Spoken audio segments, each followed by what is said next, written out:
안녕하세요. 제가 구독자 100명 돌파 기념으로 다시 마이크를 잡았습니다. 네, 농담이고요. 사실은 여러 가지 또 사건들이 있어서 말씀을 좀 드려보고 싶고요. 우선 재판 얘기 짧게 정리해 보겠습니다. 9차 공판은 형수 및 그 딸이 증인으로 참석해가지고, 자, 딸은, 자, 아빠 힘내세요. 아빠 정신병자 아니었어요. 천국에서라도 힘내세요. 뭐 이런 얘기를 했죠. 박인복 씨 그 형수는 자기 남편 이재선 씨는 정신병이 아니었다라고 계속해서 똑같은 얘기를 했다고 그러고요. 자, 여기까지는 검찰들의 입맛에 맞는 증언들을 했습니다.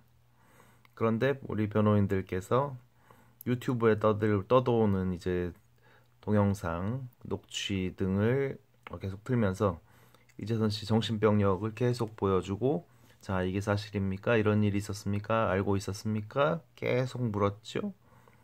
예, 심지어는 그 형수 욕설 사건이라고 불리는, 그게 이제 박인복 씨, 이재선 씨가 참여해서, 야, 이거 녹음해봐. 야, 그렇게 하면 안 되지. 뭐 이런 식의 이제 그 모략을 꾸미던 그 장면까지도 아마 드러났던 것 같아요.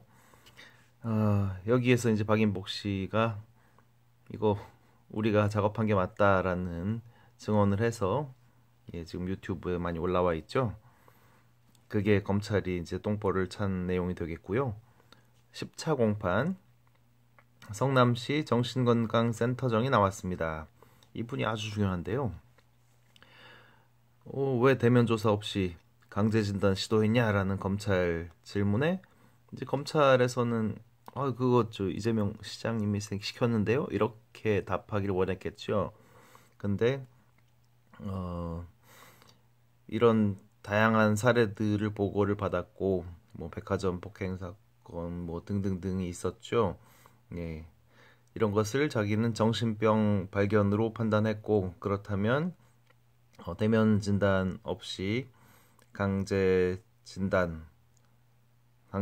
위한 입원이 가능했다, 이렇게 판단을 했다는 거죠. 이게 정말 핵심 증언이라고 하고, 분당 서울대병원에서는 뭐 이상한 소리를 했는데 별로 의미 없는 얘기였고, 이 자세한 내용은 성수대로 재판인가 개판인가에도 잘 나와 있고요. 우리 새가 날아든다에서도 다시 올려주셨네요. 자세한 사항은 거기서 한번 보시면 되겠고요. 정말 뭐 어처구니 없는 재판이 계속되고 있습니다. 다음은 정치 상황을 간단하게 또 정리를 해보겠습니다. 자, 제가 계속 강조하고 있는 드루킹 사건 때문에 야권, 자유한국당이 난리가 났죠. 근데 지금 제일 크게 터진 사건이 뭡니까? 버닝썬, 승리, 정준영, 그리고 유리홀딩스라는 걸로 좀 번져가고 있죠.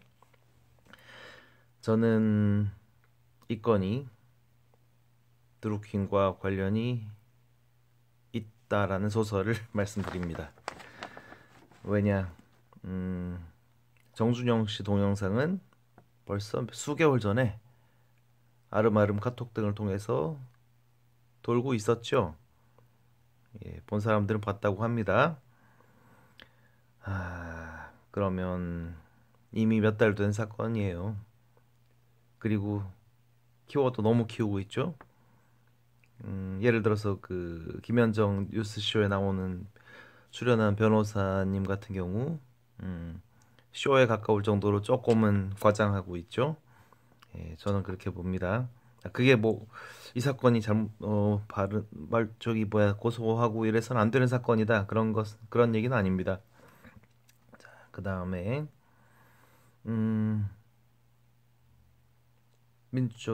자유한국당 나경원 원내대표의 국회 발언에 대해서 민주당이 막 벌집 쑤신 것처럼 막 들고 일어나서 난리를 떨었죠. 네, 뭐 물론 하고 싶은 말도 있었겠지만 전체적으로 오버라고 봅니다. 그리고 김성태 딸의 KT 취업 비리, 이거에 대해서 이제 KT 임원이 구속되는 상황도 벌어졌죠. 이거 왜 또 이 시점에서 이렇게 뭐냐면 제가 소설을 또 써보자면 드루킹 건드리지 마, 김경수 건드리지 말고 너네도 가만두지 않을 거야. 나경원 한마디만 해봐. 김성태 까불어. 이렇게 이런 느낌을 좀 주는 것 같습니다. 자, 다음에 장자연 씨 그 타살설이 갑자기 나오면서 윤지호 씨가 저기 김용민의 정치쇼인가에 나와서 또 인터뷰도 하고 국정원 및 언론이 개입된 사건이다. 이것도 일종의 어떤 이제 약간은 의도를 가진 상황에서 나왔는데 이거 타이밍이 그렇다는 거죠. 타이밍이 그런데 이거는 또 큰일인 거죠. 조선일보 큰일 났죠. 갑자기 터진 게 뭡니까? 별장 성접대 사건, 김학의 전 차관. 갑자기 그때 참석했던 여성이 나와서 인터뷰를 하고 거기에 차관의 부인이 연루가 되면서 부인이 또 억울하다고 한마디 하면서 일이 점점 커지고 있죠. 이것은 언론에서 벌인 일로 보여집니다. 장자연 사건이 확대되는 것을 막으려면 더 큰 게 있어야 되겠죠. 이게 별장 성접대 사건.